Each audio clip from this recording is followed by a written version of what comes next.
All right. So we are here for Eastchester Vault Week 10. We're here with the 2001 alumni. I think there's 8 of them with us here today. Great group of guys for a very fun game. So I first want to start with the junior at the time. He was number 81, Jimmy Pape. He was a wide receiver. Jimmy, welcome. Thanks for coming. Thanks, guys, for having me. Absolutely. A tight end, number 89. You'll see him blocking a lot as an extra lineman here. He also got into the passing game a little bit, even though we didn't throw so much in this particular game. Anton, Gjelaj. Anton, thanks for coming. He's a senior. Thanks for doing this, Coach. Glad to be here. Sure. He was a wide receiver. He was number 47. He is also working right now, so I think that's really awesome that he's here while he's working. That's Steve Dilegge. Steve, thanks for coming. Thank you. And his buddy, who is also working at this point in time, he was number 8, a starting defensive end, Rich Biagi. Rich, thanks for coming. Thanks for having me. I also kick. Don't forget that. Oh, yeah. Okay, so I didn't have that little kicker notion, but we will definitely see you kicking some extra points a little bit later, so that's awesome. You're going to see a lot of him in this game in terms of, carrying the ball at defense. He's a hell of a player in 2001. He was number 20. He was a running back and a safety, Feuer. Derek, thanks for coming. Thanks for having me. Following up with that, I think we're getting to the captains now. The guy that I've been talking with for the last few weeks, it was a pleasure to meet him for the first time. A very, very good middle linebacker. He was also the starting center. He was number 52. He was the senior captain, Jesse Bliss. Jesse, thanks for coming. Thanks a lot, Coach. Great to see you guys. The next guy, number 35, he was one of the most well-liked players on the team, according to the guys here, and he's going to have just an awesome game. And he was a fullback, and he was also, I think, played a little outside linebacker as well, number 35, Nino Bosco. Nino, thanks for coming. Thank you for having me, Coach. Sure. And last but not least, he is actually in Arizona right now. He is he was a starting guard back in 2001. He was a starting defensive tackle, one of the fiercest, toughest defensive and offensive linemen to come through Eastchester. He's number 73. He was a senior captain, Joe Delaura. Joe, thanks for coming. I was a junior and probably the least liked person on the team. Oh, you were a junior. I mean, I seem to recall a lot of late hits during inter-squad after had a Joe. So, yeah. First of all, when we did defense, I didn't actually practice. When we did offense, I was usually just arguing with Nino the whole time. What did Fred say, Joe? He said, look, Jesse yells. Sometimes Nino will say something, and Joe will grunt.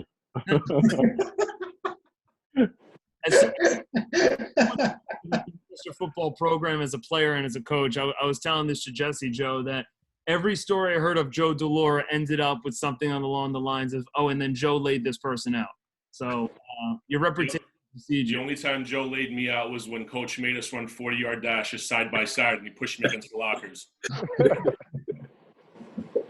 I was severely unpleasant.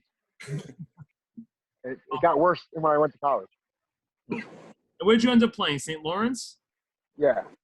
So you ended up playing some college football as well. So that's cool, and we're good to have you here. So for the people, just to reiterate, we're going to play an introduction to the game. Just give me a second to share my screen. It's going to take a second or so.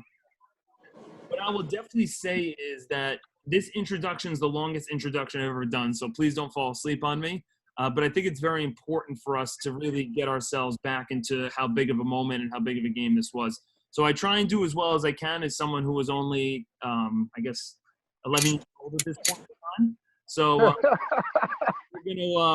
we're gonna try and give you a little introduction to the game, some of the things you guys have already kind of mentioned to get you back into the moment of 2001, getting ready for this game. So I'll have myself just playing through the introduction. The last thing I'll say is the film is going to be missing plays. I think you guys are well aware that the filming back then wasn't optimal. So there's some drives that were missing. There were some plays that got cut off.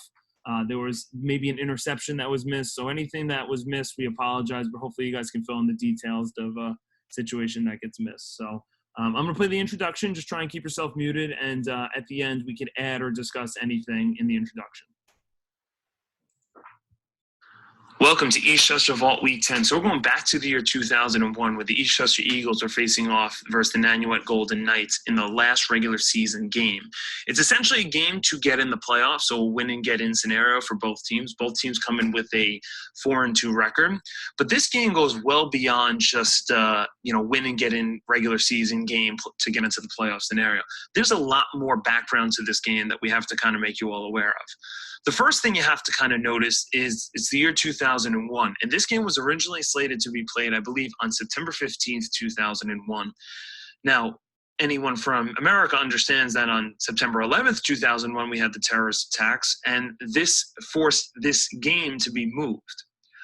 And this game happened to be moved to the last game of the regular season. And, take football out of it for a second. It's a team, a group of 16, 17-year-olds that have to deal with a changing world in 2001 after the terrorist attack, dealing with all that stuff, but also getting ready and committing to a football team. And one thing you'll learn about this 2001 team is they really bought in. Eastchester prior to this game, prior to 2001, was really struggling in the late 90s and the year 2000.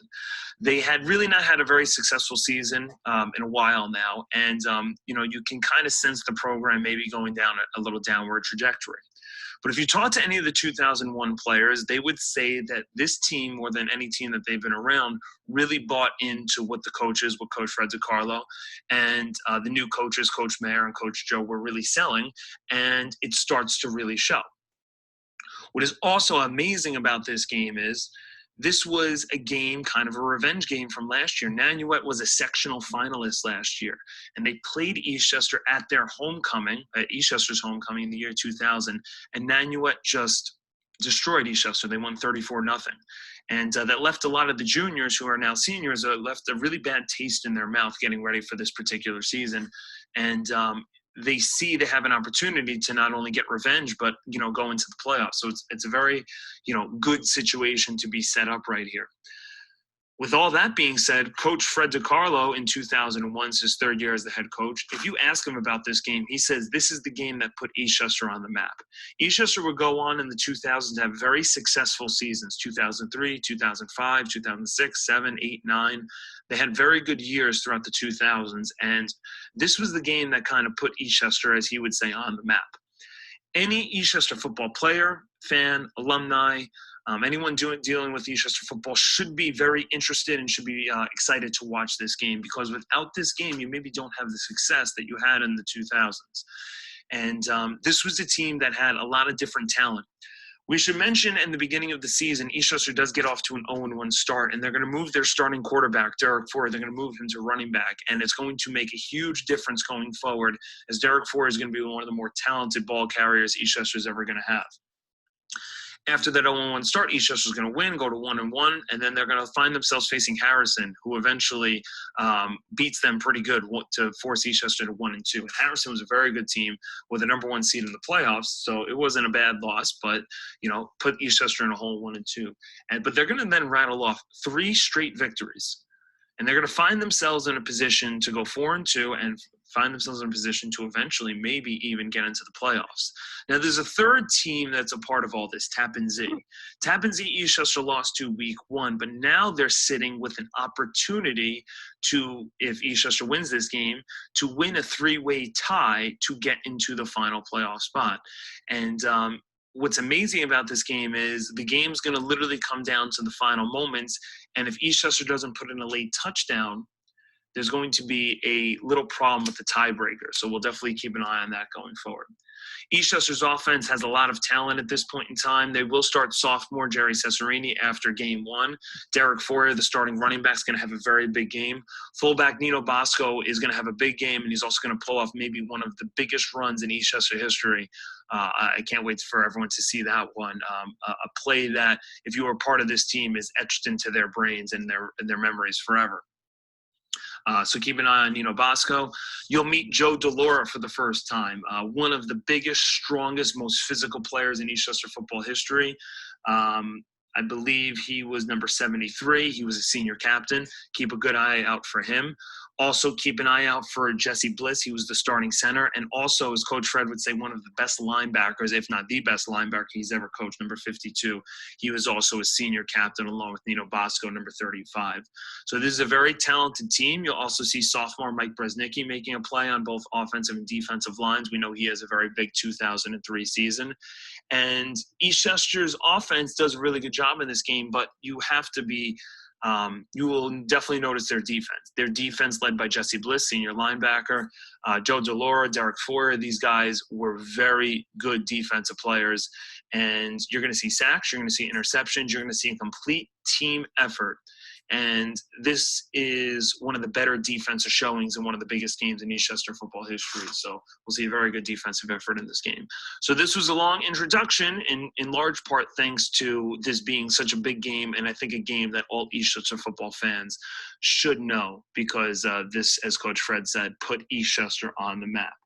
So with that being said, we'd like to welcome you to Eastchester Vault Week 10, and we're now going to premiere Eastchester versus Nanuet 2001. We hope you enjoy. Okay, so obviously that was a lot of talking on my end, but if there's things that you guys want to share or add to, or things that I messed up, Joe Delaura was a junior, not a senior sort of thing, but if there's any things that I could add to, please just let me know. It's your guys' time to speak on the game or just on the season if the game starts.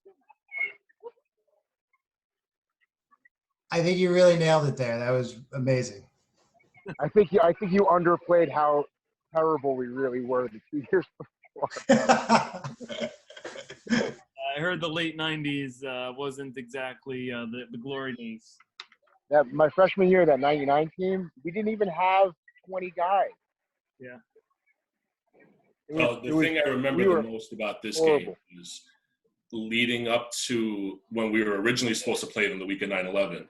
The Journal News, I think at the time, used to do all the high school football write-ups. And they did this huge write-up on Nanuet's two stud defensive ends and how they were just destroying quarterbacks left and right. So I remember going to the final game of the season. I was working with Coach Joe and Coach Mayer strictly on blocking and containing. I had no other job. They didn't even, I don't think there was a pass thrown my way because I was just blocking the entire game. I don't think they had a single pressure on the QB, though. Jerry stayed clean. Yeah, those boys were big. Yeah. I think they're also their guards, too. If I remember right. Huge. They're offensive guards. Definitely the drinking water. I do think also leading up into that, I think Mayer was like, we're just going to run the ball straight down the middle. Yeah. We're not even going to try to pass the ball. We're just going to pound for pound, just go right at him. Classic Coach Mayer.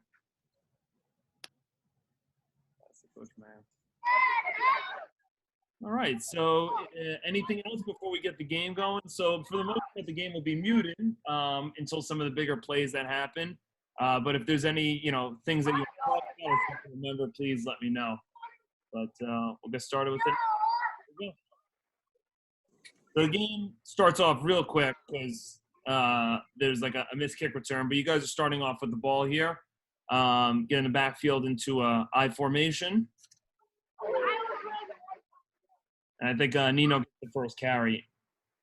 Nice 5-yard gain up the middle.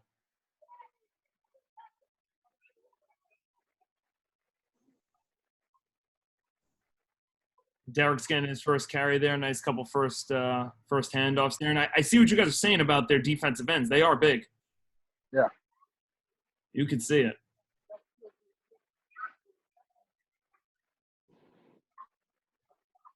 Derek, do you want to take a guess on how many carries you had in this game?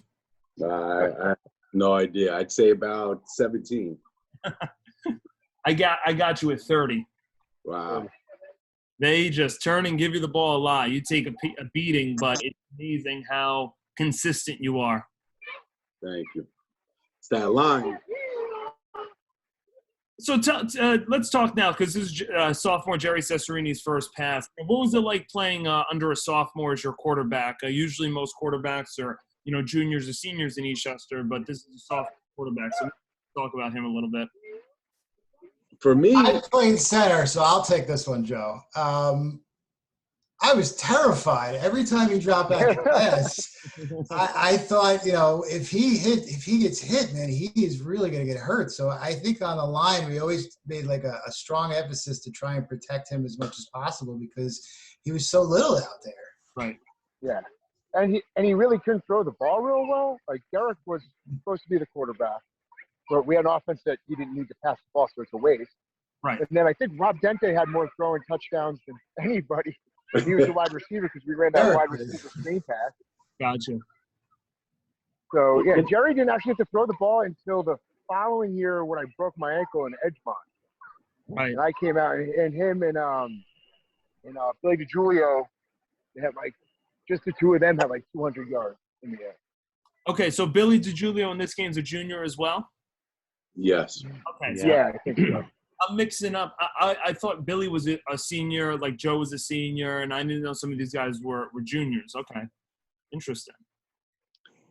I gotta say, for what our line did we had 3 underclassmen and 3 seniors. We had Jesse at center, Anton and Biagi at ends, and then the rest we ran over Bees, Delaura, and maybe Perazio. Perazio was my junior as well. And Matt Russo was the left guy. Matt Russo. So that's a lot of credit to those seniors on the line because they held it down. Yeah. And there are some big holes in this game. This offensive line may be underclassmen, but there was some good physical play here. You're going to see so many 4 to 6 or 7 yard runs by Derek Feuer in this game. It's unbelievable. The amount of times I had to write either 4, 5, 6, or 7 when I was doing the stats was unbelievable. So I think this is one of those things where we miss a play because I thought it was 3rd down, you know, but we end up for a punt for whatever that's worth. So who was the punter? Rich, were you the punter too? Oh, Beezer was the punter, no? Oh, Yeah, Beezer was hurt. I think a few times I took punting. I think this game he was like, I can't kick field goals. Just take the field goals. I think. But Rich actually was a really good punter. Yeah. And you picked it up in one season too. Kicked this game, Rich. Yeah, Freddie held like a tryout one practice, and whoever kicked it the furthest and the straightest, and I think I won. I wasn't even really, He still holds for it. Playouts, by the way. It's like a big deal. He takes his kickers and punters very seriously. I'm not gonna lie. I think you also kicked phenomenal, but they were like, nah, we got to give him a couple of plays off. No, I snapped. I think until Delaura started snapping. Oh boy. Yeah, I remember that. Do you guys remember who makes this tackle? Because there's a little wall set up here by Nanuet, and if you don't get this tackle, this could be a very big return. So does anyone know who that is chasing the guy down there? 35. Is that Nino? Is that you? Nino. Yeah, that was Nino. Yeah, that was me. That boy was all over the field. Yeah. That day, man. That was his day. All right, so we have a little video cut out here. I'm not sure if any plays were missed, but we're going to have our first real big play coming up here. So I'm going to unmute the video, and let's see how this play transpires. Now watch like their line stance, how wide they are. So Go on, talk. That's just because they like to get to the outside with the options, right? Yeah. If you notice their line spacing, it's gigantic. Yeah. So in my head, I'm like, I'm just going to piss up field and hope for the best. If it goes the other way, it's not my problem anyway. Right. Keep in mind how they're set up as we watch their offense. I will. We're going to look for that triple option a lot. Yeah, let's keep an eye on it. Usually triple option teams, for those that don't know football too well, their line get very big splits to get some more natural creases for their fullback and quarterback to run through. So it's a pretty calculated thing by Nanuet and some things that teams aren't used to. But Nanuet's going to fake the option here and try and throw it on this first down. So let's take a look.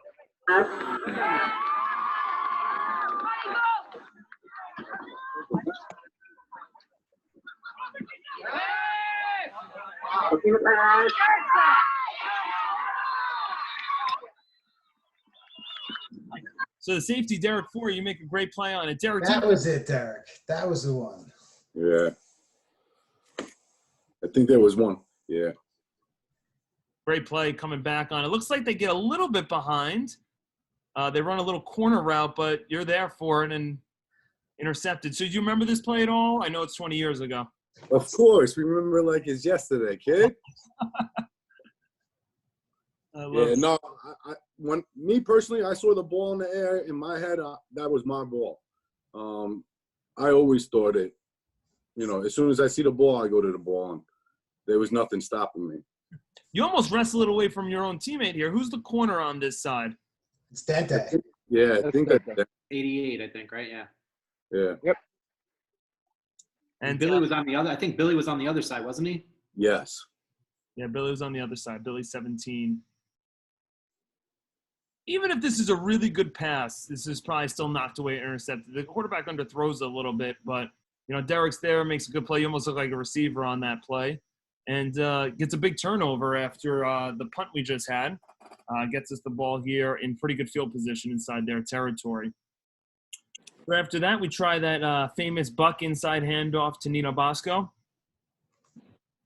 Gets us 4 yards. So now we have 2 tight ends. So, Rich, you came in with Anton. You were the 2 tight ends on this, or you weren't playing tight end at this point? No, I got no burn at tight end. I was strictly defense. Yeah, it was me and Mark Shkreli, I think, used to Oh, come in. really? Oh, wow. That's a name. I don't know. I don't know how that happened, but whatever. The Albanian bookend. Yeah, that's right. All right, so we have 2 Albanian tight ends, which is pretty awesome.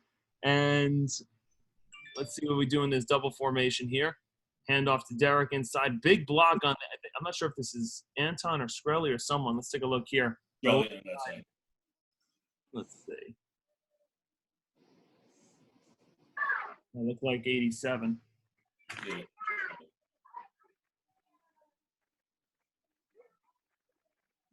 Have another handoff to Bosco. So offensive lineman here, Jesse, Joe, how'd you feel about their line as the game was progressing? You felt like they were good, you guys can handle them. A lot of offensive lines I talked to and I've coached a long time, they always dominate the defensive line. But what did you guys honestly think about them 20 years ago? I think we handled them pretty well. I think we were able to stand them up. We were worried about their quickness a little bit. Right. But I think we were able to kind of get a hold of them and bully them around a little bit. You guys certainly have a good push. A lot of consistent running too. So I think we have a 3rd or 1 or 4th and 1 coming up here. We try a quarterback sneak, which sophomore Jerry Cesarini is going to get. We're in pretty good field position right now. Moving the ball okay. This time a handoff here. So 51, was he Parazia? Who was that? Yeah. 51 was Parazio, yeah. So they're doing inside handoff here. This looked like a crossbuck. Yeah, I think that was crossbuck. Coach Mayer special. We still run crossbuck, just we do it out of shotgun. Still very. It's very modern. So this play comes quick. They try and toss out to Feuer up the right side. This play wasn't too successful here, but you'll see this one a little bit later be a little bit more successful. And Well, the toss has to keep them honest for the buck, because the buck is the fake toss. So eventually one of them's going to give. I think we also tossed the ball a lot because we loved the toss pass, so we always wanted to bait them in. Derek would throw it. Yep. Yeah. That makes sense. Former, starting quarterback, move to running back. It's a good idea. So we're just replaying a couple plays here. This is that crossbuck where Derek, aka Mr. 5-6 yards a carry, gets it there. And then there's a fumble, it looks like, and then there's a misplay. So if you guys can tell me what happens, was there a fumble, a turnover? Was it a 4-down stop? This is just, the 2001 film. We don't catch what happens. Do you guys remember what happens here? No, I don't fumble, so I think the ground caused it.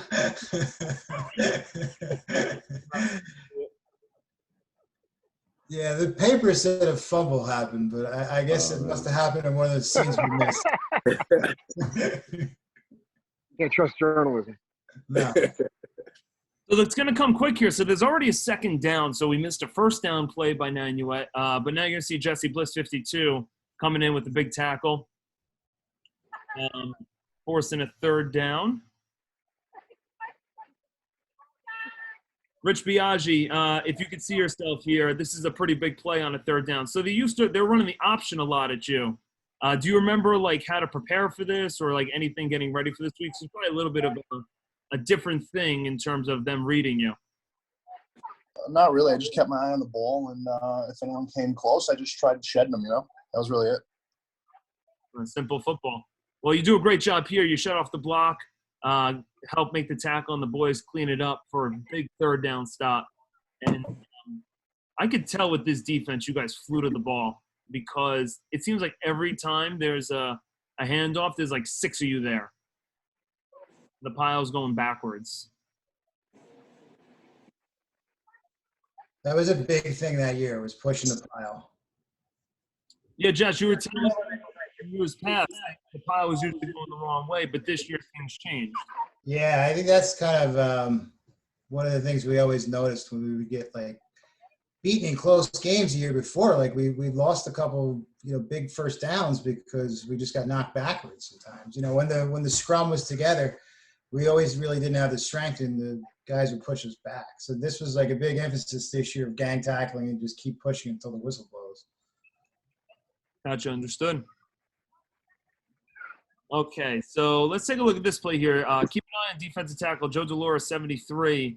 Looks like you're going to shatter block or they're going to read you, and you're going to hit a bunch of different people. So let's watch you here. The left defensive tackle. Hit the fullback. And it looks like you didn't realize you had the ball. Yeah, I thought the option was coming. I remember that play. I just let him go. I saw the quarterback because I saw the quarterback cross my face. I just let him go. Didn't matter too much because they didn't get much after it. See me, I just put my hands out like, oh. So I think they have a third down coming. They try to look like a little draw. That's 72. Is that Mike Saniani, the sophomore? Yeah. Nice play by Saniani. Eventually a coach. Eventually the offensive coordinator. But here's a sophomore defensive tackle.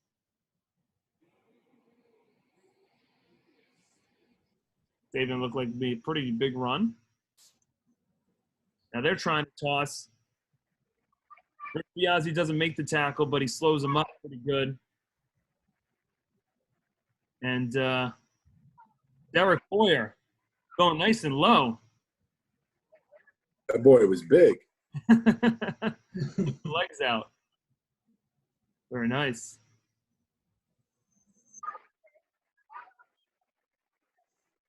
I look like they have a little hole there, but Derek, the safety, fills up pretty nicely. They're going to try the same play again. 88, Rob Denty makes the play. So the other linebacker, Jesse, it was sophomore Brendan Brucal. Yeah. He has a great 2003 season. He's probably getting his feet wet here. Yeah, he was good. He was really good. Yeah, that kid was good. We loved him. We loved them all. We love the hit.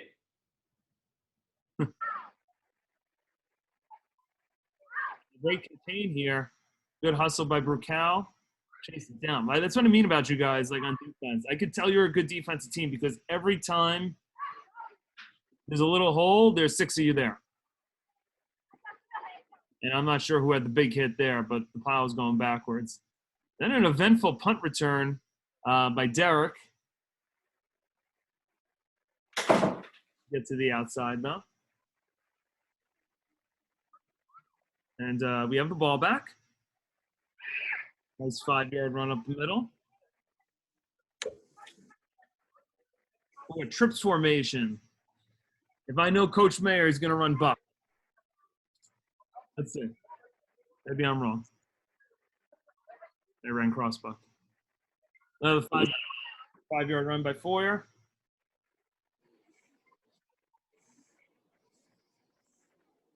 Sophomore, right? Kevin Snedeker, 32. Yep. Yes. Punches. He's another one who has a great, senior season. I would like to point out some offensive linemen here on the right side. I think it's Beezer with the pancake over on the right side, a sophomore.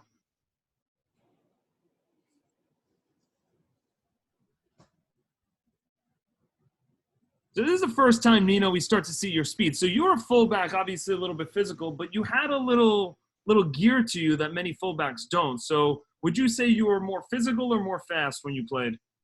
I mean, I think I kind of only figured out my stride when I was a senior. Like prior to that, I really didn't really have much of a role in the team.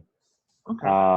So I would say like he tried. I was quick from point A to point B, but not in a straight line speed. So more of it was more like I did a lot of spin moves, try to break tackles, try to be nimble in the pocket. But that was kind of how we looked at it. Yeah. Well, you see your speed here a little bit here. We'll see it later.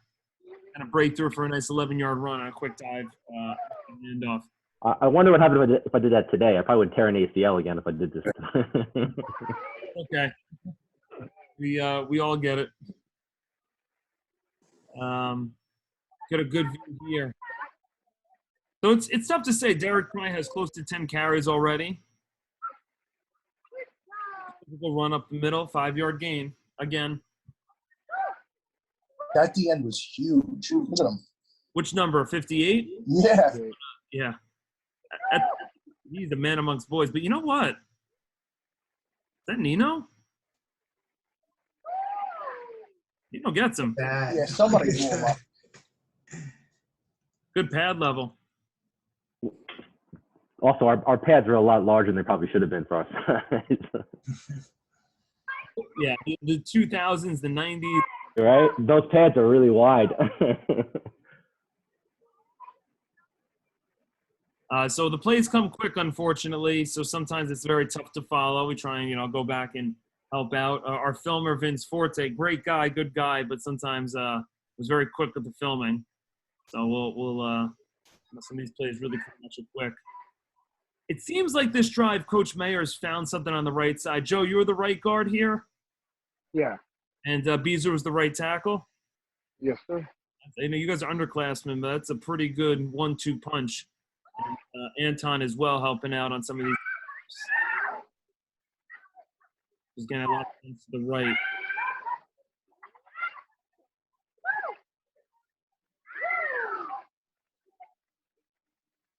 All right, so we're moving the ball here. Come into that double formation. That's me asking Beezer what the count is because I never had any idea. Quarterback sneak. Again. Jerry gets it. Boys are moving it. This time they stifle us a little bit. Second down coming. Bosco again on that buck left. So when you guys ran buck, was there any coaching tips you guys had from how to run this play? Because whenever we watched in the early 2000s the buck being run, it was it almost looks like such a close cluster, but then the fullback shoots through. So was it following your guards block, or how did you run this play? I mean, well, we called it at the line. So yeah. Whichever D tackle Right. was in that 1 or 0, Mm-hmm. we would run it basically away from him. Perfect. So it would be an easier block for Jesse, and then we can just kick out. Yeah. I think that play also, we got to the second level almost every play. It was just about whether we can get past the second level. So we were always into our linebackers at that point, but the O-line always pushed the D line out. Right. All right, so now I think we have a 4th down possibly coming. They give an inside handoff to Bosco, and they got to stop.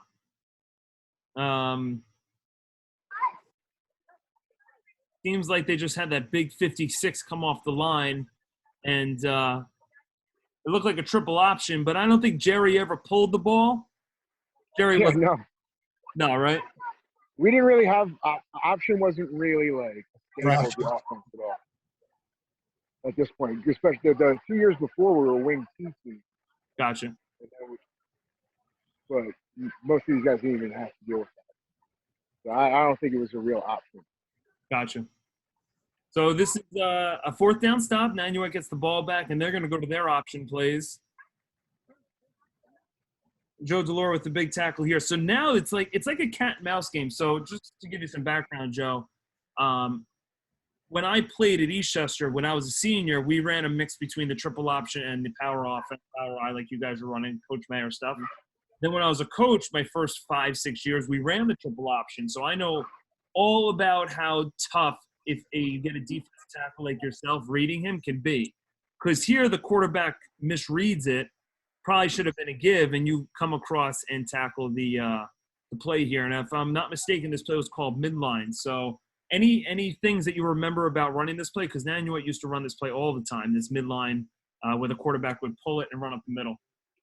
Well, again, with their line spacing, I knew to adjust like my positioning. And then I was supposed to read the fullback, but like where I made the mistake earlier and let the fullback go, I just knew I could just get a feel as the game went on to try to really disrupt that option just right up the middle. Gotcha. You do there. Forces a 2nd and 11. They're going to try a pass over the middle, and nothing there. They try a little tight end pop, and it was well covered.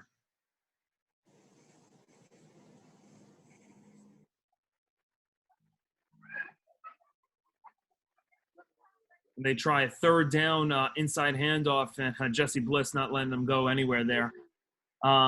As just like an unbiased person who was watching this game, I saw something that you guys were moving the ball pretty well, and they were having trouble moving it.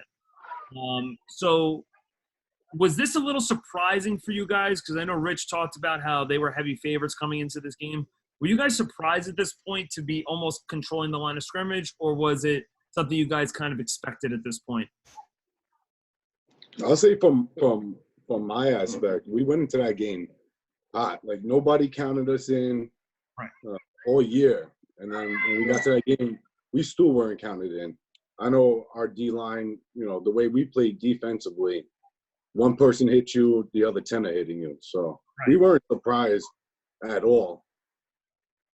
Yeah, I don't even think it was as much a surprise as once we realized in the first quarter how we were moving the ball, it just kind of invigorated us, and it just kind of made us carry that game even further. Yeah, it was like validation. Like once we pushed them and knocked them back, we were like, all right, we mean business now. Yeah, as a team that beat you 34-0. I know there was a lot of returning players from Nanuet. They had the big names, but like me just not knowing really anything about 2001 and like wasn't really there. It looks like you guys are truly the better team. So, they say, don't listen to what the papers say, and it's all decided on the field. You guys look like the better team right now. But unfortunately, it's still a 0-0 game. That's going to be a little frustrating too. Well, whenever we played against teams like this, and I was like in college, I was like that too. Like, if I knew the guy across from me had a name, I was like personally offended. Yeah. I was like deeply burdened by it. So, and I think just the whole team with what we were dealing with, and we had an opportunity after being so bad for so long. We even see Freddie during the week was fired up. Yeah. So I think it just carried into this game. Well, about midway through the second quarter here, we got Derek Feuer for a couple inside handoffs. They weren't afraid to keep you going, Derek. That's 3 straight handoffs. This time we're getting something to the outside here and getting us down. So let's go back and watch this one with the sound because we get a nice toss. So we talked about this play being a setup play for Buck a little bit, but we get Delaura pulling out and we get a little bit of a seam here. So let's watch.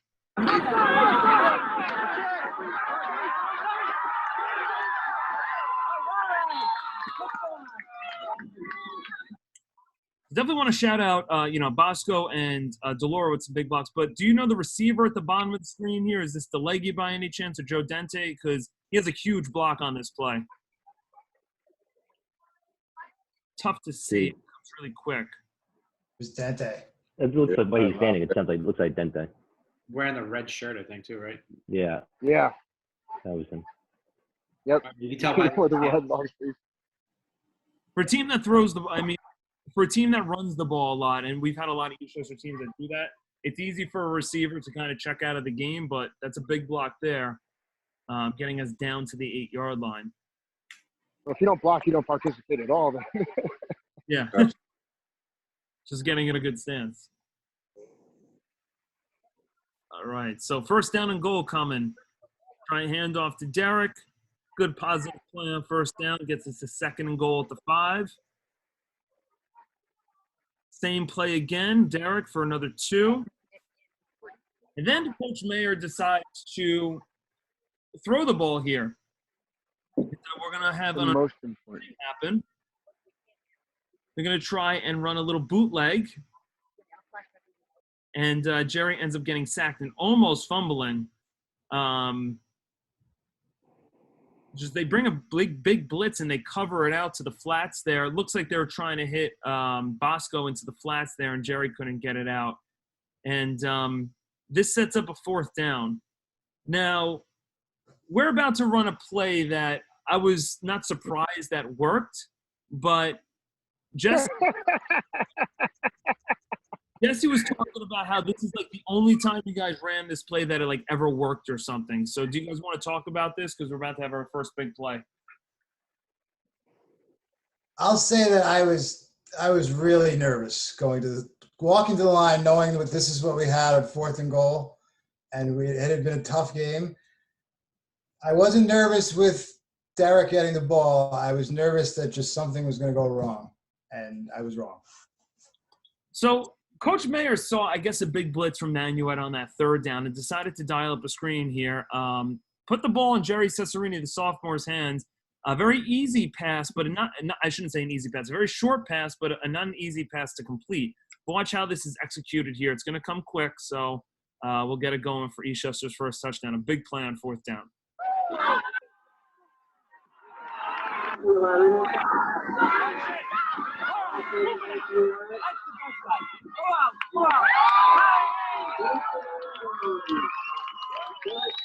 Okay, Derek Feuer, take us through it if you I know you remember all the plays, but this looked like you've had some tough runs in this game. Looked like you kind of just bounced into the end zone sort of thing.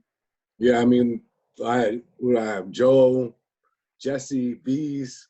I surprised you. I think I turned around when I got the ball. I had all 5 of them. I didn't get touched.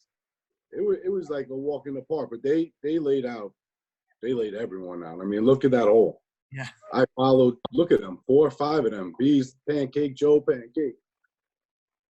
Untouched in the end zone.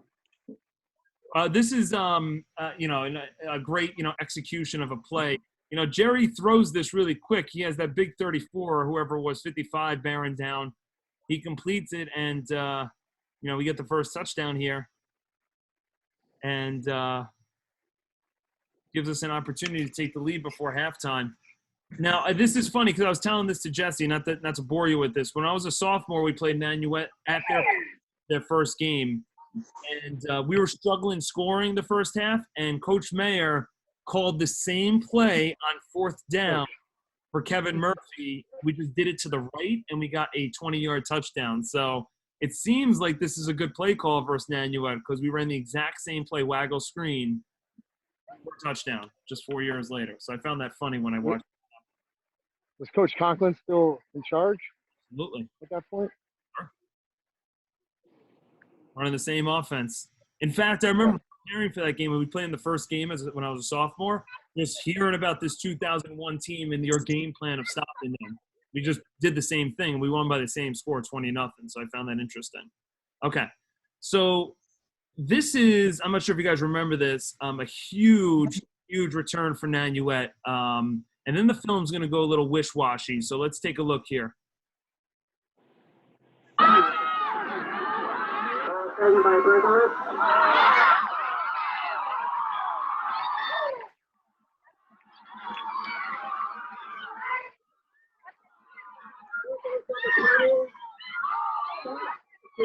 Nino. Let me guess. Nino Bosco. Was that Nino who made the play? Yeah, that was me. I remember that one. Nobody else was fast enough to catch him, so it would have had to be. Yeah, I remember that one. This is probably the biggest play of the whole game. 100%. Like, the play before, like if we play this well and don't score in the first half, and it's nothing, mentally that drains on an underdog team.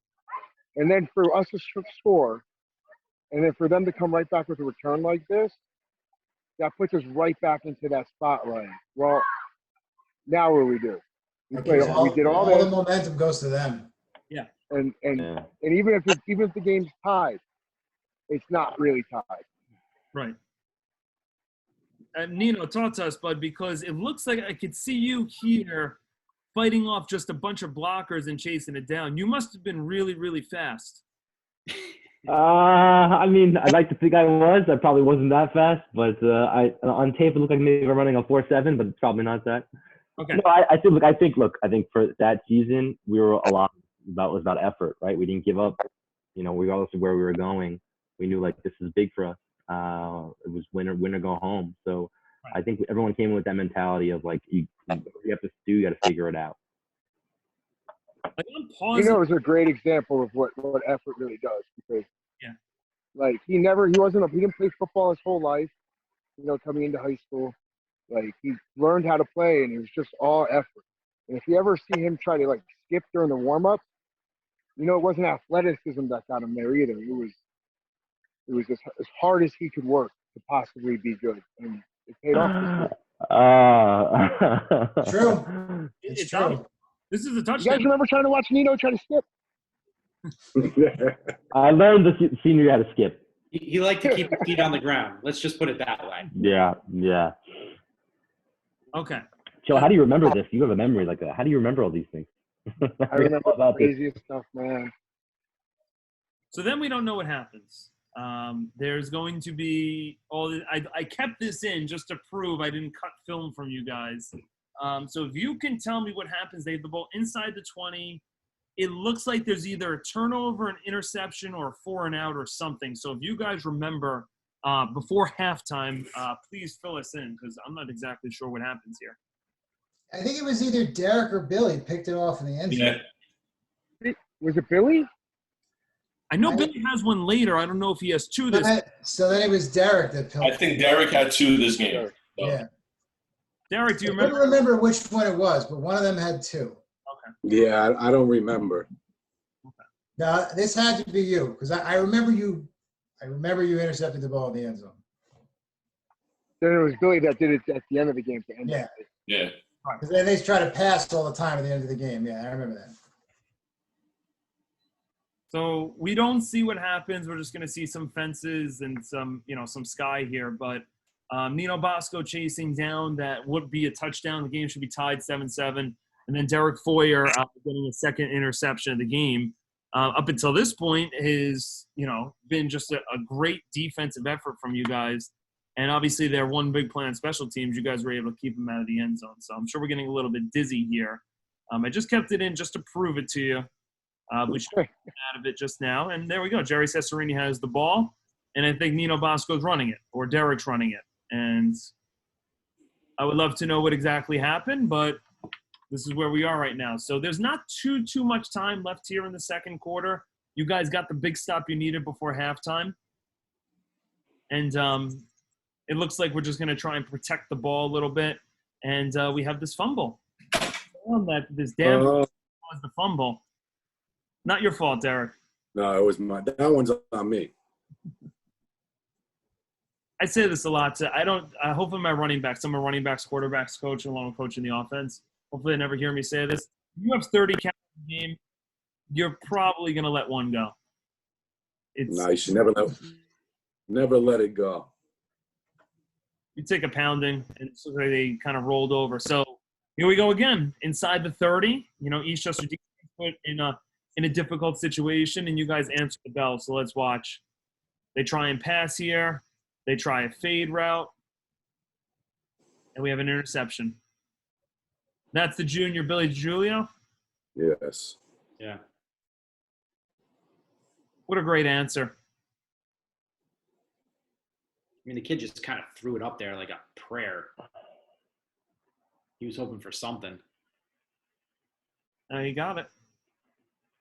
Now, Derek, you and Billy were friends at this point. I vaguely remember you guys being friends like throughout the late 2000s.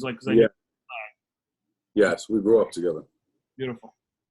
So it's like you make the mistake and your boys picked you up here. It's got to be a good feeling. Oh, they always pick me up.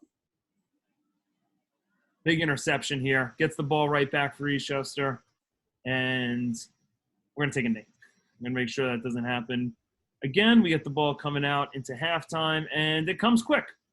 I'm not exactly sure. It looks like they have the ball on first down, and they try an inside handoff and get a good chunk play. But that's all I know. So here we are again, first down. We're in the third quarter now. Still up 7-0. Nice to have a little bit of pre-snap play. Joe Delaura here with the forced fumble. And also Rich Biagi just containing, making sure he doesn't get to the outside there. The ball's on the ground. Unfortunately, I think Nanuet recovers.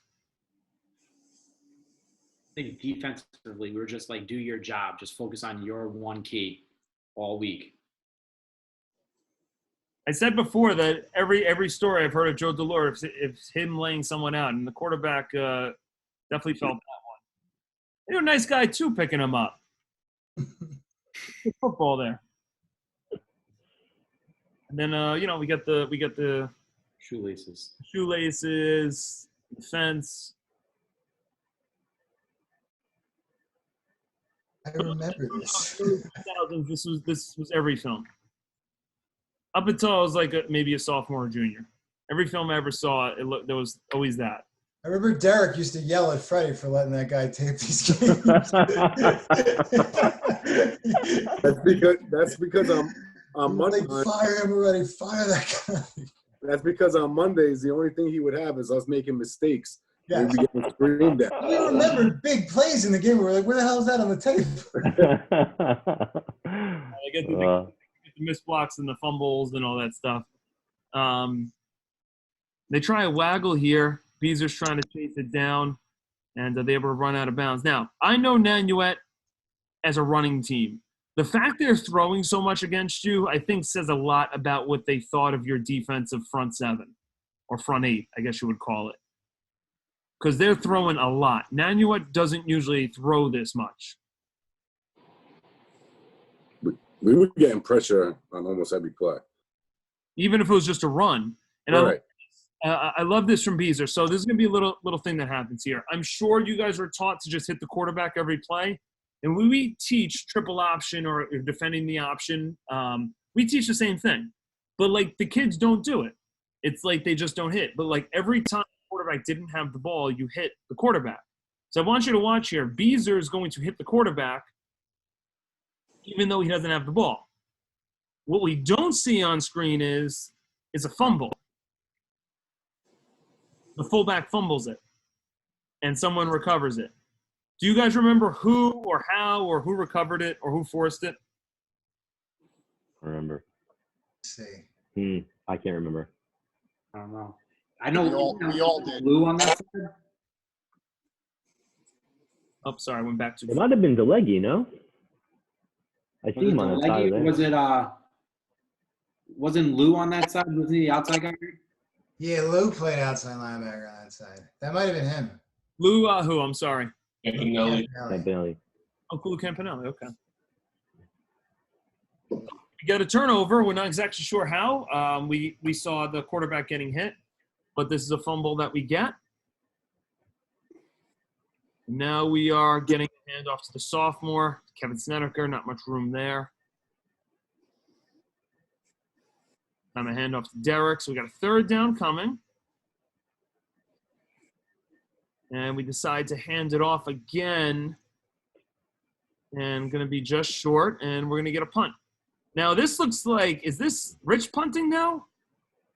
Or is it Richie.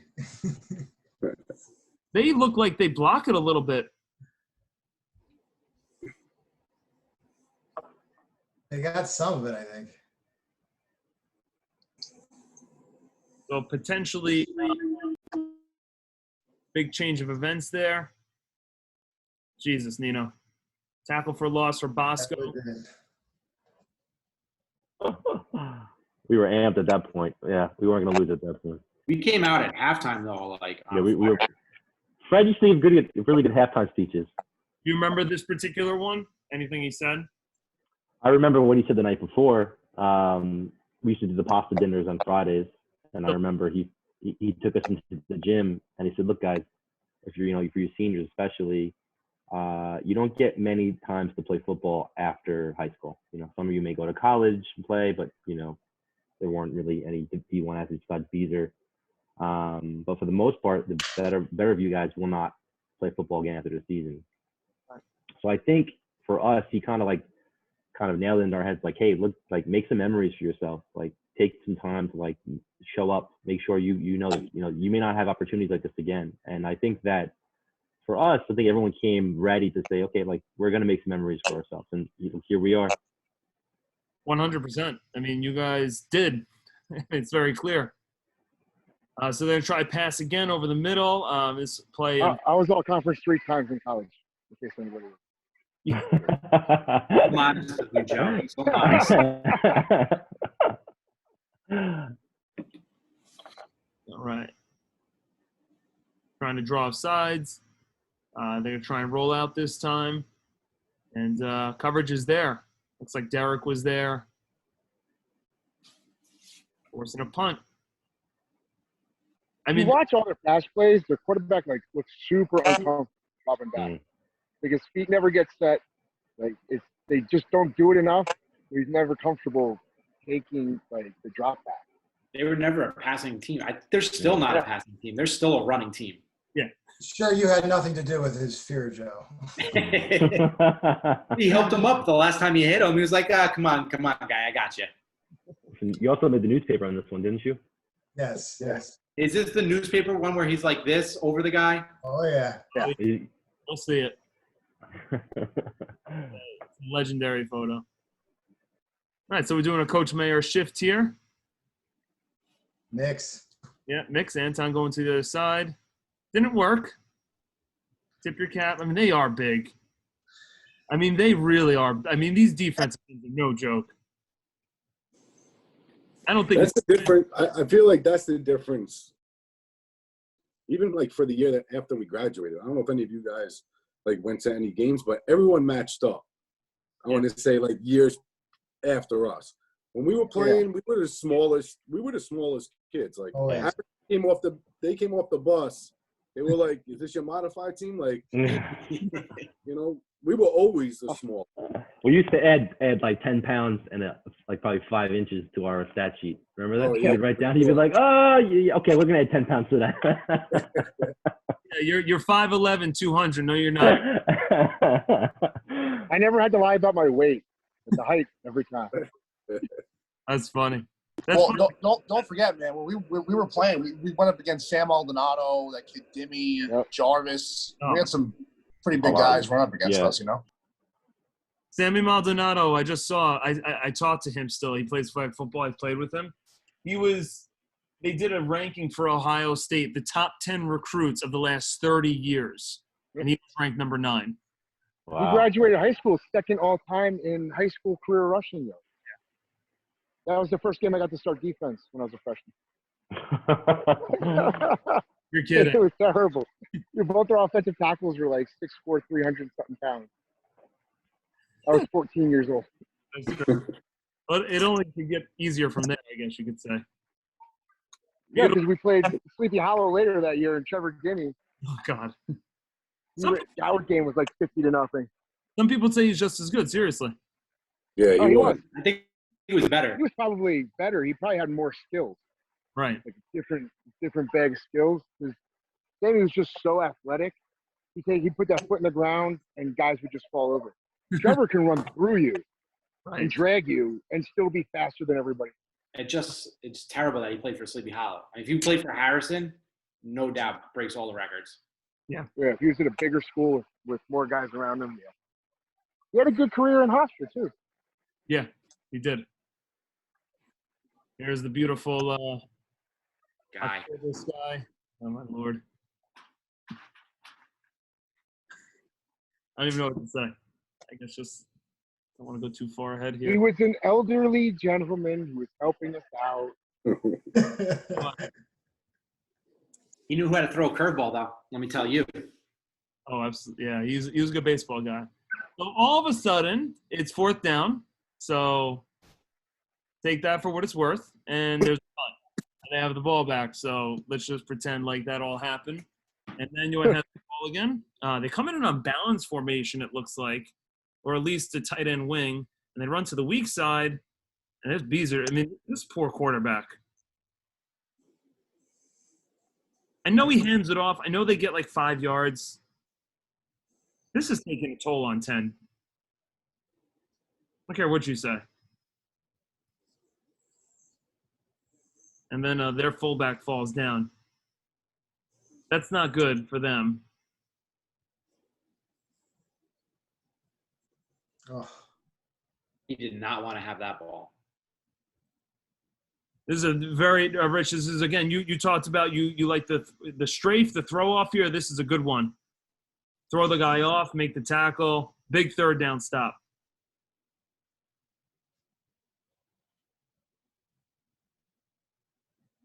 And then our sophomore Brendan Bucal finishes it up too.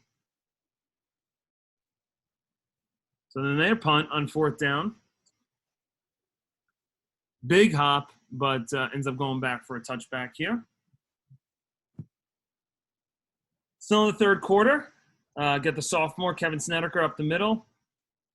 He had good speed for a young kid at the time. A toss again to Derek. This is a great run, Derek. Taking that first contact, breaking not one but 2 tackles.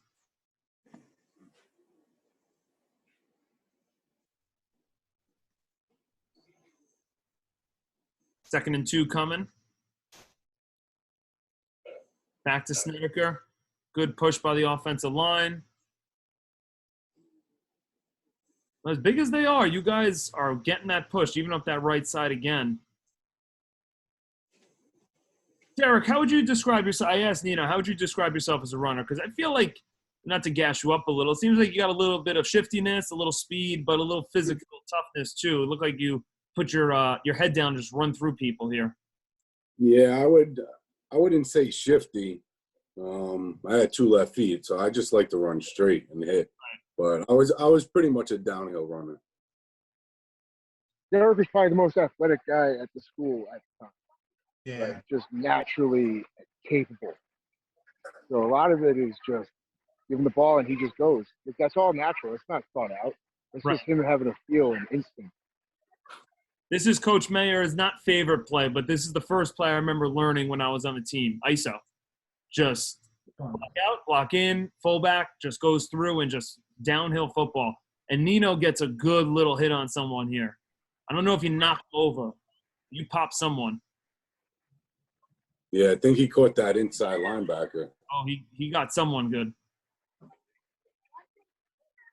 can see his pad level rise. That's a nice physical 10-yard run. I know Coach Mayer would have loved to see that one again. Snedeker gets it this time. Ball's moving good. Derek to the outside. Good ball switch. Gain of 2 or 3. Okay, we got a third down. I often joke with my team from 2007. We ran a on too. This is a down for you guys, right? One of the passes here. Try to fade to Billy, was it? Is that Billy over there? Fade to Bill. The one-step fade. I think a good pass maybe gets it, but it falls incomplete. And I almost blocked the punt again, but we got a good punt off. Really good punt. Just kind of sneaks into the end zone there. And got a little stat. It was tough at this time for special teams to be really good because we just didn't have the depth. Right. We didn't have 50, 60 guys. We didn't have enough for a JV and all that. Like, a lot of those guys on the special teams are like 9th and 10th graders. Yeah. Or starters sometimes. Yeah. Right? Like Nino's on it. Yeah, we open on. But like when you look around, it's not like our starting offense is on the special teams. Like, Gotcha. mixing and matching younger guys. And, like, I never played on a kickoff team or anything like that. Gotcha. So now Nanuet's going to get one of their first big passes. Looked like a little corner route they got on a little waggle. Joe Denti ends up making the tackle.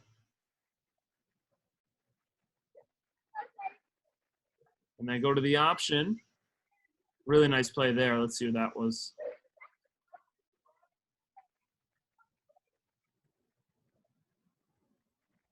Not quite sure, but the file's going the correct way. And so this one, they look like they get through. You know, sometimes that triple option's tough. You play both a little bit, but this time, looks like they're able to sneak through a couple tackles. And they're moving the ball pretty good. You guys feel, remember any pressure at this point? Or were we all, like, still confident? Because they're moving the ball pretty good now. In the fourth. I remember being confident still. Okay. I would call it optimism, not confidence. Gotcha. Well, they're inside the 40 in the fourth quarter. They try a toss, and Nino Bosco, a big tackle. Nino, this is it. This moved the momentum. Yes, for sure. This play. I don't even remember this play, man. I mean, seeing this now is crazy, but I don't remember Ira, this. it was a 7-yard loss. Yeah, this is wild. 2nd and 7, they're moving the ball great, and all of a sudden it's 3rd and a mile. Watch it again. The Rich fights out there. Nino comes up great, and you consider this what's called now in our terms a hawk and roll tackle. Gets on the back hip, rolls the hips, and throws to the ground. Really good technique. Nino just wanted to make a play more than anybody else. I think we were all pretty hyped on this blocking one. didn't try. The running back didn't even have a chance.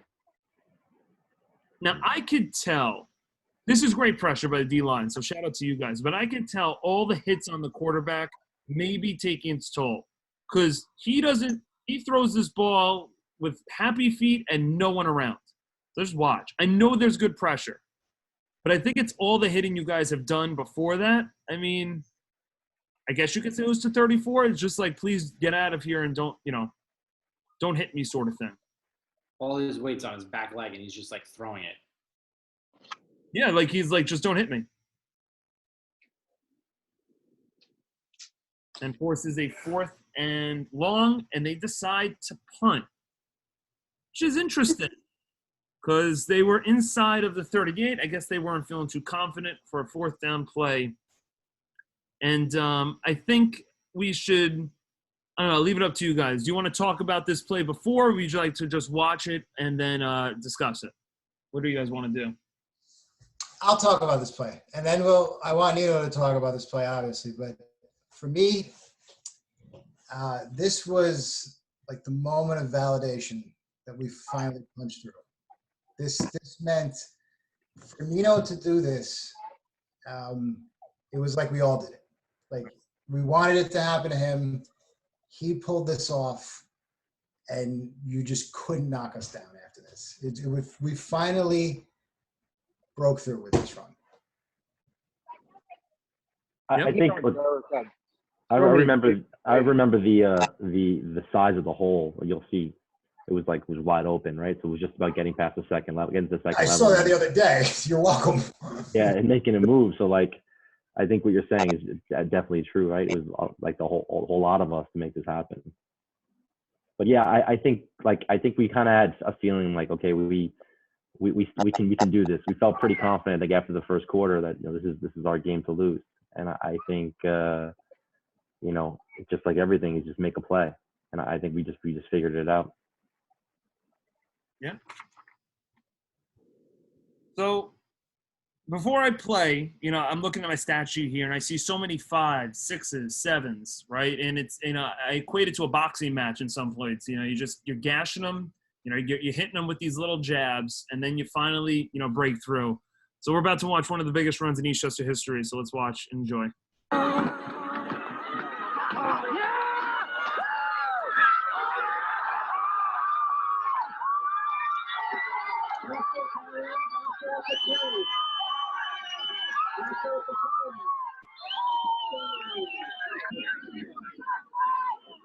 Now, I wish they just let the video play there and we could see a celebration because I'm sure everyone's running down the field as fast as they can to catch up and celebrate. But yeah, we talked about the hole, right? That hole was ginormous. And Joe, you talked about how all those tosses had maybe been set up, for a play like this. So just talk about the hole, or talk about the play, Jesse, Joe, about the inside personnel here, about creating this hole, because it is ginormous. So if you watch, as we're watching, remember, you see White always going forward on offense and defense. Right. And it's one of those things, eventually something is going to give. And this is such a great play design because both Derek and Nino had over 1,000 yards now, well over 1,000. Right. How do you not account for Derek, who's all section? Right. And then there's Nino coming up your ass, and he's all section. Right. What are you supposed to do about it? Eventually, something gives. And this happened a lot this year. This season, I remember seeing Nino's back with those feet running. It's just the way it went. He just eventually keep plugging away with these 5s and 6s. It was also hard for the defensive secondary to pick up the runner through that hole, because you see it's a sea of bodies, and all of a sudden now someone's coming out of there and they have to react. So I think a lot of us, we kept a really low pad level to the point where it was actually pretty difficult for their safeties to react to what we were doing. So once we got past that second, third level, we were good to go. So what's it feel like once you break that tackle and you see nothing in front of you? I remember being worried that they're going to catch me from behind and I was going to fumble, right? Because that was. Do you remember Tiki Barber played for the Giants, and he had a big fumble problem, and then eventually what he would do is if he broke a run, he would hold it high and tight and watch the jumbotron and make sure that no one's coming from behind. And I think Coach Mayer was beating the crap out of us and saying, you better hold that ball high and tight because they're going to catch you from behind. And if that pops up, it was one of those, you don't want to be in that part of that conversation. So, yeah, I remember being worried that he's going to come from behind and pop the ball from behind. They chase after you. It's a foot race. Yeah. On this play, I remember this was one of our, me and Beezer had a combo block. We would just shot Albania at the line. And whenever we did that, we would combo block up to the second level. So we would right at the snap, Bees would jump out ahead of me, and I would swap over to his side, and I'd go up to the second level, which not only helped seal off the second level defender, but it kind of blocked their whole line of sight. And I think you could kind of see the outside linebacker there didn't even see Nino running up that hole at all. 66, right? This guy right here to the left, 66. Yeah. You cut him off. And he's looking in the backfield, maybe looking. Exactly. And Nino's already in the 20 yards out. Right, yeah, 66 Jason. At that point, he's not going to get him. It's amazing how it almost looks like they stacked 3s on, and then the linebackers right behind him. And they're like, okay, we dare you to run down the middle. Yeah. And they're like, we kept getting to the second level on them. You talk about second level blocks. I mean, everyone's accounted for. I think Beezer gets up there. Joe gets up there. All those backers are accounted for. And even so, I mean, we're talking about this being a historic run. This really should just be an 8-yard run. You put this little dip out here. So I got to point out, again, just a receiver. Okay. Yep. And we have so many receivers at Eastchester. We throw a lot more than we used to. But I have to just shout out the receiver here. Joe Dente, the receiver, gets in the way and blocks 24 just a little bit. That springs you loose. And Nino's got the wherewithal to use the block. Yeah. Pick back around it. He didn't get over anxious and go straight. He saw the block. Yeah. Used it, picked off 2 guys. Wow, this is really cool to see this. Thank you for doing this. I haven't seen this in a while. No, this is great. And we still got some more to go. But to see you in the open field like that. Now, a little personal story, not to in a little bit. When I was a senior, Coach Fred, this is in the off season, happened to be watching this game. So I remember seeing this as a senior. I remember seeing this run and hearing the name Nino Bosco, and play like this, I want to be in the memories of, Eastchester football players and alumni, for as big of a moment as it was. And So I've known about this play. I known about this game for a long time, but the fact that now it's on there, I think is an important thing, for anyone to see.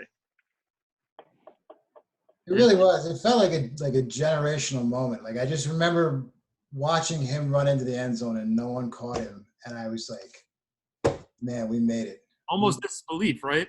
We made it. Like, the original plan, we weren't supposed to be doing this today, and we made this happen. Right.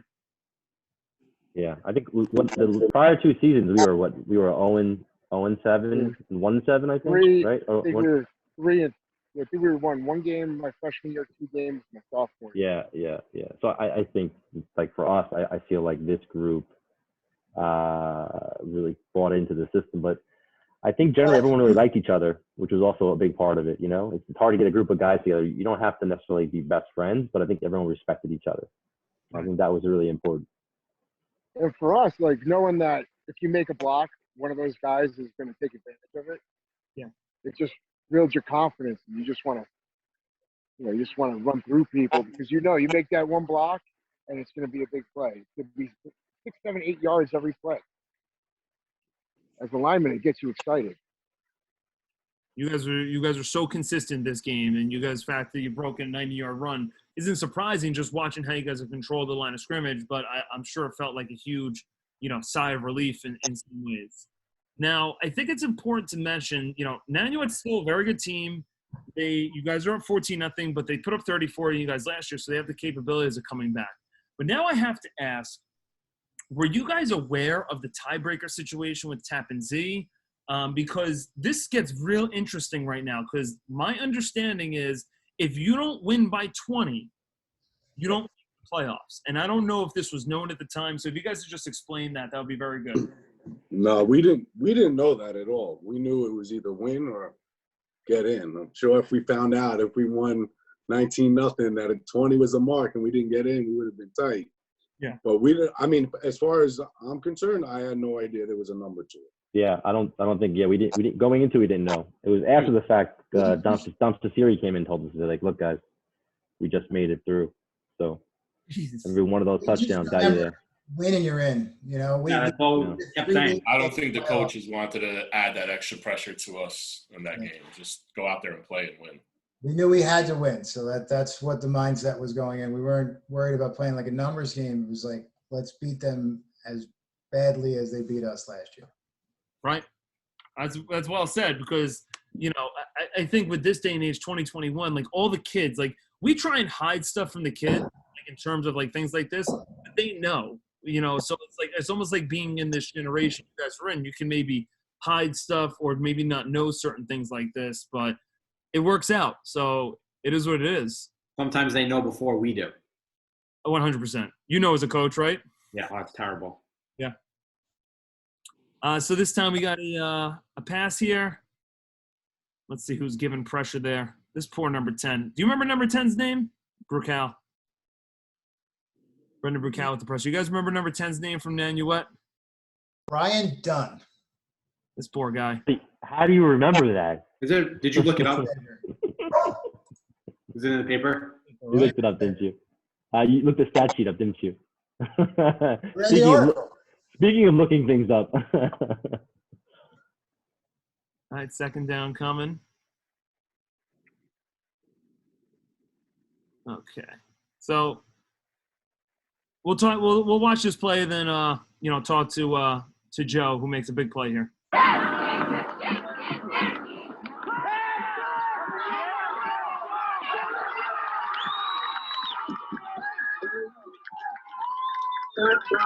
So this is the play that ends up being the cover of the newspaper article, so that's pretty cool. But, Joe, take us through it. It's like you finally get to the quarterback for your first sack of the game.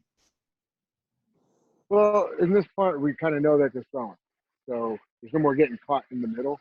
Because if you notice, like, you're just kind of all running upfield. Sometimes that's the worst thing that could happen. Yeah. Because you're waiting for a screen or you're waiting to get kicked out with a block. So there's always that little bit of hesitation when you do it that way. But when I see him, I see the ball. I just chase him down. I was never fast, but I was always really good at chasing people. You're that second gear. Is that it looks like your wrestling finishing move. that you did over him that year? We're calling for it. We're calling for it. And not to add, Joe, but I heard you're now like a jiu-jitsu champion or something? I'm a black belt in jiu-jitsu. Competed a bunch, and I do pro wrestling. That's unbelievable. Yeah. Oh, so you know Pete Nigro from wrestling too, right? Or no? Oh yeah. Oh yeah. Okay. Yeah. I gotta send you the clip of the match we did. Oh, 100. Where I gave him 10 German suplexes. I'm sure Pete was a good sport. He was used to it his sophomore year when we wrestled, and when Boris was our coach. It was all Joe did was suplex all of us. Put us in the that finisher move, the crossbone you used to call it. Boris. Look at Freddie jump on that play. I was gonna say, Jesse, it is pretty cool. So Fred's to the top of the screen here in his patented Coach Fred defensive stance. He still looks the same exact way. See him jump to the sky. I think he's starting to realize. He's giving a high five to some of the players on the side.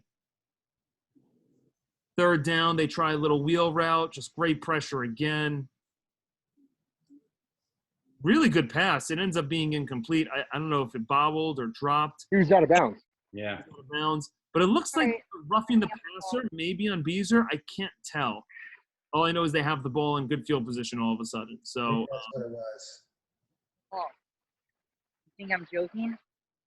yeah, it looks like it. This quarterback throws it and then just hits the deck. So it could be the life that they need. What about 4 minutes left in the game? They try inside handoff. I guess they're like, this 73 keeps coming up field. Maybe we'll try the via or the inside midline, and that didn't work. Both Joe and Jesse make the play.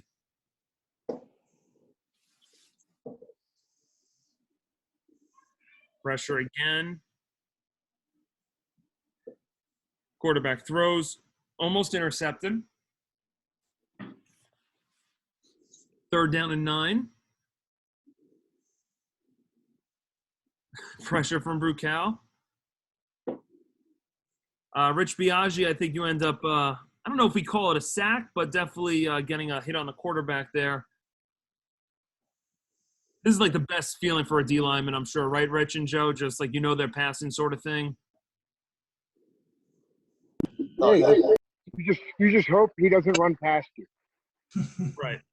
There's nothing worse than pissing up the field and then taking one step and then running in that vacated pass lane. Yeah. Now, I'm never one to criticize coaches because I am a coach, and I'm one to make not good decisions. I got to imagine here they lined up for punt and 4th down, and you guys are like, no, you can't be punting. Yeah, no. I remember Freddie screaming safe and swinging his arms around. Crazy on the sideline, pointing to the guy was number 8, and he was on the end of the line because they ran a lot of off-balance stuff. Right. And they would pass to that guy sometimes. And then Freddie was just waving his arms on the sideline, pointing. He was number 8, number 8, number 8. And we were like, we got it. We know they're not punting the ball. Like, when they lined up in this, and I'm like, there's no way our team even remotely fell for this. I mean, this is the game pretty much. There's less than 4 minutes left. I think we were in our base defense. Yeah. Yeah. And they snap it to all people, the quarterback. I mean, this isn't going to go down in, one of the best trick plays. And they try a little out route. It's not there. It's double covered. And pretty much it. So now we're in a situation where the game's pretty much in hand. You want to get a couple more first downs just to ice the game, a typical 4-minute offense. But this gets real interesting really quick because of the tiebreaker scenario. So let's watch this drive. We're going to see a lot of Derek Feuer, getting us down here. 5-yard run. Bosco, 3-yard run. Toss, big first down.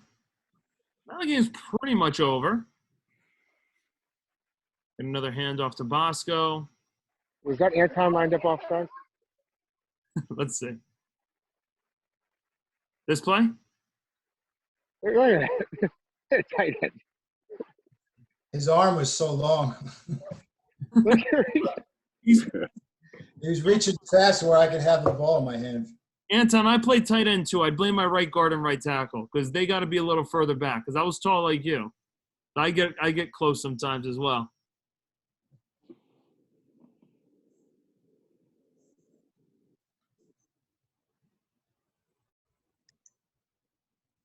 Who is 37? He played a little bit of tight end as well. Is that Skrelly or no? No, it's Dilegge. Skrelly was 87. No, Dilegge was 47. No? All right, who's 30? I don't remember 37 then. It was Billy Lamar. Okay. No, Billy really? Lamar. He was a Tucker. Wow. Bit, actually, yeah. But Was yeah, it? double tight. Okay. Don't ask me why. Bosco with another big first down. It was like Jesse and I were trying to rob that guy.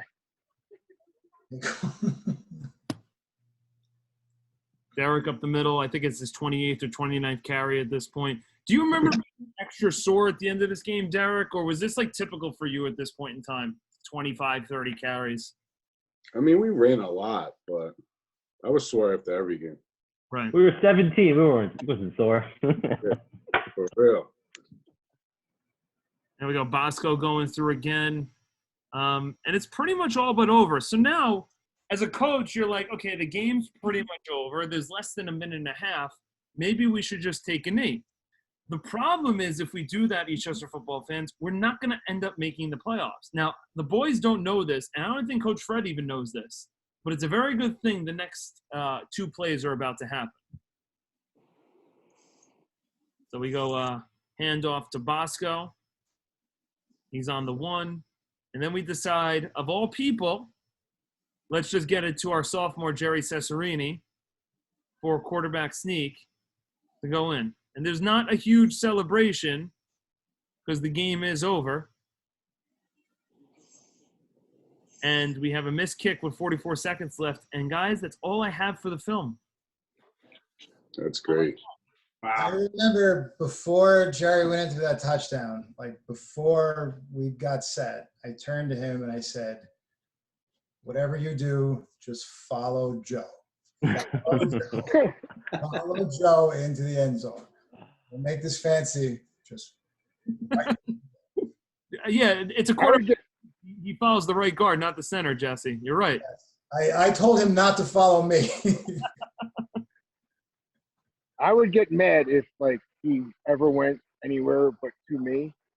I would like get real mad if the play wasn't called for me to be on that, like the main block. Right. Almost to the point where I'd try to scare him into calling it, even if it was the wrong call. Right. Okay. So that's what we have for the film. Now I got a couple things to say before we do the box score. Now you guys end up going to the playoffs. You guys end up playing Somers in the first week. Yeah. And they were excellent, right? That was a team. Yeah. They were great. Yeah. You tip your cap to, but you guys just making the playoffs was a successful season, based on the last 5-6 years, where the late 90s and 2000, wasn't very good. So, you guys not winning that game wasn't too big of a deal. Was this the game, maybe I'm mistaken, was this the game you guys were tied at halftime and then they did second half? Yes. That one we were that first half we were just as good as basically the best team in the section. Right. Yeah, I remember that bus ride. Momentum to that game. I remember. Yep. That bus ride was it was so long. It was at night too, and it was so cold. Yeah, so I've heard about the game that you guys were right with them at halftime. It looked like you guys were about to pull the upset. You guys were in a great situation, and then they just turned it on in the second half, and you guys couldn't stop them. That's okay. You guys. I remember they had that kid, Rob Smith. Yeah. He hit, you guys remember, but he hit Jerry at the end of the first half. That we had to pick him up and say, "Are you alive?" You got to get up. I remember that because he was scrambling a little bit. He broke out, and then we saw like it was just him and Rob Smith one-on-one, and everyone was like, "Oh my God, no!" We went into that second half hot. I think Jesse, you hurt your neck. I went out of the game. I hurt my. You went out of the game in the second half. Oh. And then I remember the fast running back ripped off a long run right away. Oh, if you say the name, I'll know it. But I've heard of this kid, Rapidu or something. Yeah. Oh yeah. This kid was just like the fastest guy ever. Lightning fast. They also had the coach's son, right? The one-armed wide receiver. Anthony. Yeah. Yeah, he's tight end. Yeah. Yeah. And he caught a touchdown, right? Yeah. He just took over now over in Somers. He's now the head coach. Yes. Wow, really? Hired. His pop had been there a long time. Was a very, very good coach. So yeah. That's glad his son could take over. So before I, give you guys some time to just, say your final thoughts. This is the box score. Maybe some things missing because some things are missing, but pretty close. I think Jerry Cesarini was 1 for 3, 12 yards with a big touchdown pass. Derek Feuer, 30 carries, 144 yards, right around 6 yards a carry. Really awesome. In a big game to have that many carries and be that successful is great. Nino Bosco, 13 carries, 169 yards, and a big 90-yard touchdown run. Kevin Snedeker and Jerry Cesarini, both sophomores, contributing a little bit as well. Derek Feuer, senior number 20, had 1 reception for 12 yards and a touchdown. And there are a lot more defensive stats. I did not keep the tackles for this particular game. I figure with the film being so crappy, I was going to miss out on a bunch. But Derek Feuer had, I guess, really 2 interceptions. Billy DiGiulio, I might have messed up the scaling there. He's a junior, had an interception. And Joe Delaura had a forced fumble and a sack. And there was a lot of tackles for losses. Rich Biagi had a bunch. Nino had a bunch. Jesse had a bunch. It was just a great defensive effort. And I am actually almost happy I didn't put the defensive tackles because you guys were just a very sound defensive team. And it was very, very clear in this film. So I just want to first off say thank you to you guys. It's been 20 years, and the fact that 8 or 9 of you showed up to this thing really speaks highly. I want to thank Jesse for organizing this and reaching out to me. This isn't just so you hear this, Jesse. This was always a game I was going to show, but you made it a lot easier. You made it a lot easier for me to get it going, so I appreciate that. But thank you so much. Yeah, I'd like to open it up to you guys now. Any final thoughts or things you want to say about the season, the game, or whatever you want. This is the opportunity before we stop the recording. And if you guys want to stay and catch up after, that's perfectly fine too after I stop the recording. So the floor is yours, guys. Thank you, Coach. Bosco, you want to go first? Well, look, first, Coach, thank you for doing this. This is something that I probably didn't think we'd be talking about 20 years later. But look, I'm really happy that we got to do this. I think this is just great to kind of reminisce a little bit and see faces I haven't seen in a while. So the fact that we get to do this is probably the best part of this whole experience, just to see you guys I haven't seen in a while. But I think also about this team, look, I think for us, a lot of us went through some pretty bad seasons of just constantly getting beat up and just, kind of like dreading the next year. So the fact that we kind of turned it around this year, I think was just one of those things that you probably don't forget or that you should not forget. And I think all of us, especially this group, I'm sure you go through your day-to-days and you probably remember some of these moments every once in a while. And that's the whole part of playing football, right? That's the best part. That's why you do it. Yeah. Yeah, Coach, I thank you so much. This game always really meant a lot to me. Over the years, it's just kind of, you leave football, but football never really leaves you. Right. And I think that you kind of shape a lot of who you'll eventually grow to be. Some of the lessons you learn playing football. And I think that really this season and this game kind of culminated it for us because, and I know I especially can speak for guys like Derek, we had played forever. And this was really the first time that it really meant something. We made a difference this day. And nothing bigger than that run by Nino. The tackle for a loss was a close second, but I think that run by Nino, it meant so much to us. Just seeing him skating into the end zone scot-free. I mean, we finally broke through. And I remember one other thing about this game is when we kind of had that defensive stalemate, I remember just looking at our defense and just thinking there is no way they're going to beat us. There's no, like, we know every single thing they're going to do. We know where it's going. We know what's coming. The only way that we will lose these matchups if we get beat individually, and that's not happening. And I remember that game really hammered that home. Like, we did everything we were supposed to do. We studied film that week. We had great days of practice. And I think, you know, like, just leaving the field that day was a feeling I never, ever will forget. Me, Nino, and Joe, we met Fred on the sideline, and I remember he just said, we did it. We did what we set out to do. And that season, we went through a lot of different things. Boris left. We had 9/11. In the midst of all of these happenings, we were still a team working towards a goal. And now we had gotten to one of those goals. So that really meant a lot for us long term. Yeah, really well said, Jesse. Appreciate that. And yeah, it's so true. You guys were well prepared, and you played a great game. And, you know, all the things you went through in the season, you guys were the best team on that field. You were way better than Nanuet. I don't care if you guys were underdogs coming into the game. It was very clear you were a better team. So, you know, kudos to you. Seriously. Speaking for myself, Coach, I was new to Eastchester the year before that. I came to Eastchester my junior year. I was just a kid from the Bronx that played handball and basketball. And I remember the end of junior year, Jesse Bliss hounding me for to join the football team. He's like, come on, Dean Happ graduated. We don't have a tight end. I'm like, you know what? As a kid that was new there, I was just struggling to get my footing in Eastchester in general. So I'm like, all right, screw it. So, you know, the two-a-days and all of that, but Camp Sloan, going to Camp Sloan, the 3 days there, as gruesome as they were, Jimmy Pape's mom's homemade Kahlua. I forgot about that. The camaraderie that formed then and then throughout the season, I think the Nanuet game was just a testament to us as a team. And you saw it, you know, we all saw it. It was just a team effort, and that's how we played all season. Right. Yeah, Coach, I just want to say thank you. You know, what you're doing is great. These guys, I mean, football-wise, I tell people all the time, it just like Jesse said, it teaches you life. Yeah. I'm a firm believer on it. People ask me all the time, is my son going to play football? And I tell them, absolutely, he's going to play football. Love to hear that.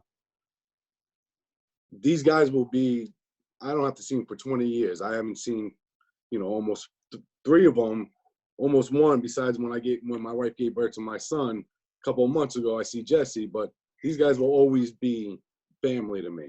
Right. I can see them in 40 years from now, and they'll always be my brothers. So I appreciate everything, fellas.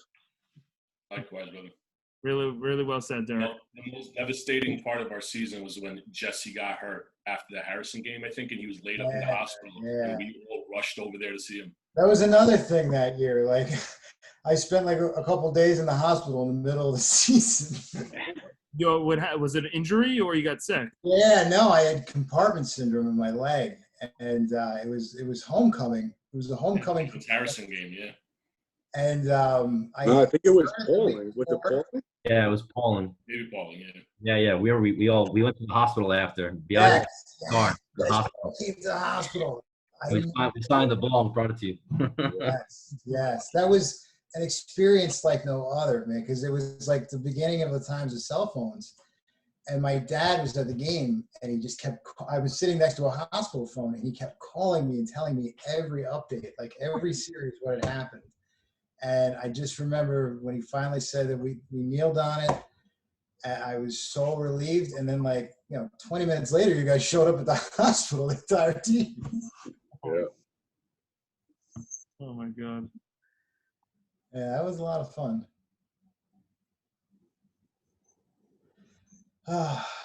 Coach, this was great. Thank you so much. This you can tell this meant a lot. I'll say something. Yeah. I'm at work, so I can't really. I don't know. I started playing when I was a sophomore. I didn't really know what I was doing, but I kind of Boris gave me the nod to play defensive ends, tryouts, and work my way to kick and stuff like that. But I was lucky enough to be able to play a sport in college where I played baseball. I actually played against Derek, but it's not as fun as playing with kids you grew up since when you were in Hutch and Greenvale and middle school.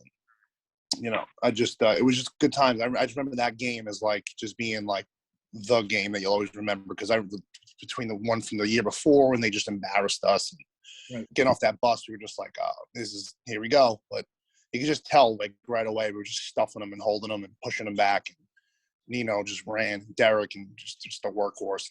Just a good game. So I'm glad you did this, and and hopefully we could all get together again one day and maybe watch it in person. Yeah. Real quick, does anyone remember Coach Z? Absolutely. His speech at the time of the Nanuet game when he said he doesn't wear those colorful pants unless he's gonna win. He said he only took him out once a year, and that was the game. He said, so we're gonna win. Wow. We got McDonald's after that game. How did you get that? The entire busload of kids went to McDonald's, and Freddie paid for the bill. That's awesome. That's so cool. We were loaded up on Doc juice that game. Yeah. Feuer juice. Oh, that's Feuer juice. Classic. Drinking sand. Man, it was like chopped up vitamins. Come to find out later, oh God. It's a good going down though. Yeah. Well, in the game, it gave you that extra little boost. But we had, I think, if you asked any of the guys, if you polled them, even the young guys, I think that's one of the things that we really kind of paid forward, because that group after us, they really bought into it.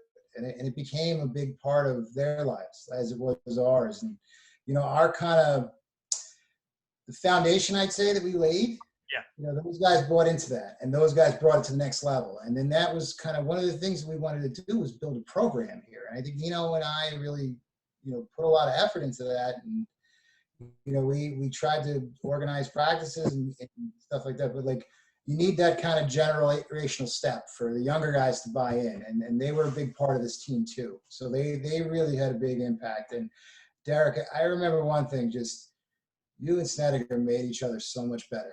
You guys were at each other's throats every day and just one-upping each other as much as possible. It was mostly you one-upping him, but I think you made him a lot better. That kid was good. He was a sophomore though.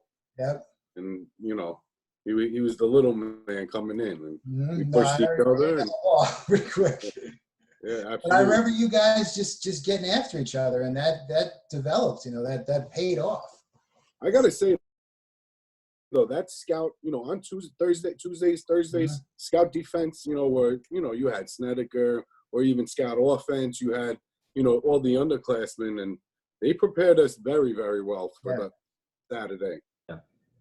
I think if you guys have some time over the next couple of weeks or months, if you have some time to go watch the 2003 watch party from week 8, there's a playlist. They speak highly of you guys. They say a lot of the same things you guys were saying in terms of, the practices. And I think you guys did lay that foundation. I talked to the 2003 team. They spoke highly of you. The 2005 team spoke highly of the 2003 team. My 2007 team spoke very highly of the 2005 team. So I do think you did set a foundation, whether you realize it or not, or whether that was the intention. I do think you did that. I think you set the groundwork and the foundation for how to practice, how to play, and really to, like Coach Fred said, put Eastchester on the map. So, congratulate yourselves. Be proud of that. It's 20 years. It's I'm not going to say it's just football, but I think you did lay the groundwork for some future generations that followed your footsteps. So I'm glad to hear that, that you guys felt that way about the 03 team, because they felt the same way about you guys. So I found that interesting. So if you have some time, you want to watch that 03 game. They say a lot of great things about you guys. I'm sure you would like to see that. But I agree with you all. The guys too. Yeah. This was the last year that we played in the bowl too, right? Our senior year, my senior year, I don't think. 2002. Yeah, right. 2003 is the first year where they got the turf, right? Yeah. That was also something, like, you just playing football in that bowl, like concrete everywhere. It was just it was like another level. Like, it was like second base was like snaps. If I was ever the athletic director at that time, I would have tried to keep that bowl set up, but just put the turf there. But they didn't. They moved the turf to what I guess was the soccer field when you guys played. Yeah. We don't have that same home field advantage sort of look. I don't know if you guys ever felt like there was a home field advantage sort of thing or whatever, but it's just that pit was awesome. I mean, Jesse, even going back to Blue Devils, Pop Warner, we had people sitting on that wall, all around the wall, in the stands. If there's anything I say they did wrong was not redoing that field and keeping that as the football. Buried underneath there. It is the ghost of Eastchester's past, but it's still there. The middle of that field was like there was like rocks and gravel. Like, heard about this. Half the field was like you don't want to even play on it because you can get hurt, sort of thing. We were used to it, but the other team, like the visiting team, you'd see them like their arms would be like bleeding and stuff when they were walking off the field. It was not soft. We got him on the run. We got him on the run. One thing I don't know if you guys remember from the season is, do you remember when Fred drove his car, all the coaches drove their car onto the practice field with the lights on? We need to play because that was actually, I think that was leading up to the Nanuet game. We all have a good practice, and he didn't want to call it. He's like, "Let's finish this strong." Yep. So his cars. It was like remember the Titans movie? We had watched that on the bus ride that year. That was kind of like the theme movie for the season, and he drove his cars on there. Hit that Dodge Neon, that green Dodge Neon he had. He drove it onto the field and he put his headlights on, and it didn't really work. So the other coaches had to bring their car. Practice like what till we finished. My last memory of that season, we lost to Byram Hills, correct, in Pelham, right? Yeah. And I remember the running back was just running all over us. And I don't know if you guys heard it, but Delaura in the fourth quarter goes, "He's going to run past me, and I'm going to kill him." And I'll never forget this. It was because I was almost in tears. It was like the last couple plays. And the kid ran across, and Joe killed the kid. Like, the kid was done. And I looked at him, and I said, "Joe, like, why wouldn't you just have done this, like, the second play of the game? We would have won. What are you doing?" And that, to me, was like one of the greatest moments of that season. He goes, "I'm just going to kill him when he runs by," and he killed the kid. I told you, every Joe Delaura story I heard growing up was that. And Joe someone. Joe, why did you wait till the fourth quarter to do that to that kid? I think we lost him. I think Joe left, unfortunately. Well, that's what he did. Do you guys remember meeting Coach Joe for like the first time at Camp Salem at the talent show? Yes. Gotcha. You remember that talent show? You want to leave that off? You want to leave that off? Yeah. Can't shut it off. All right. What I could do is I could stop the recording. You guys can stop the recording. PG-13 version.